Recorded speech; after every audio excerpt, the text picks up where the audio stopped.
रख दे बे हमरो लाज, रख दे बे हमरो लाज। बोल गदानंद महाराज की जय।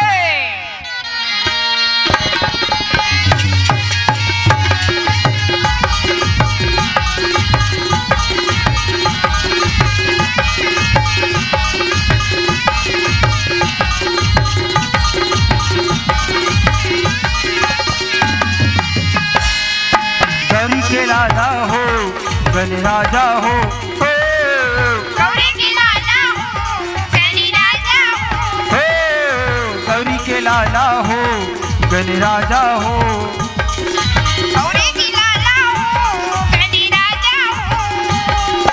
देवो में देवात देवो में देवात गण राजा हो, गौरी के लाला हो गण राजा हो, गौरी के लाला हो गण राजा हो।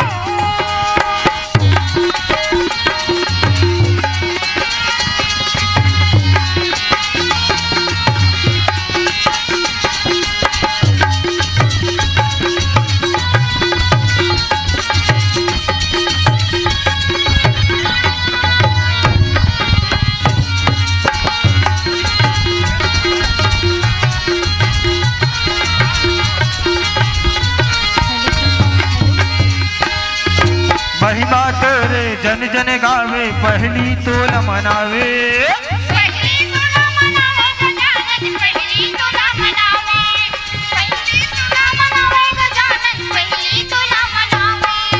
दिन दुखियन के सही विधाता, बिगड़े काम सवारे, बिगड़े काम सवारे गजानन, बिगड़े काम सवारे, बिगड़े काम सवारे गजानन, बिगड़े काम सवारे।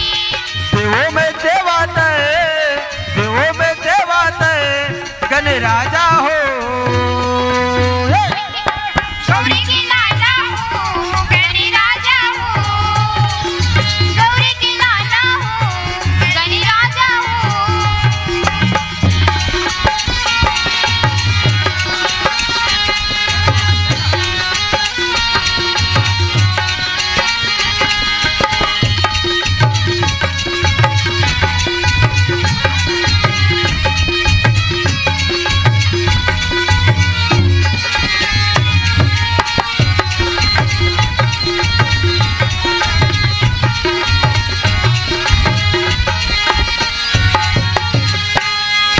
भाद महीना 11 दिन बर आके तह विराजे, आके तेहा विराजे गजानन, आके तेहा विराजे, आके तेहा विराजे गजानन, आके तेहा विराजे।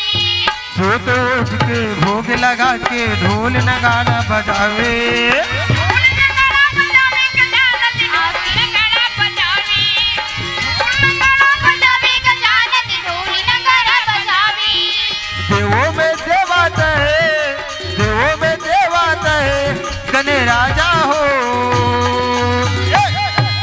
गौरी के लाला हो गण राजा हो, गौरी के लाला हो गण राजा हो, गौरी के लाला हो गण राजा हो, गौरी के लाला हो गण राजा हो, गौरी के लाला हो गण राजा हो, गौरी के लाला हो गण राजा हो, गौरी के लाला हो गण राजा हो, गौरी के लाला हो गण राजा हो।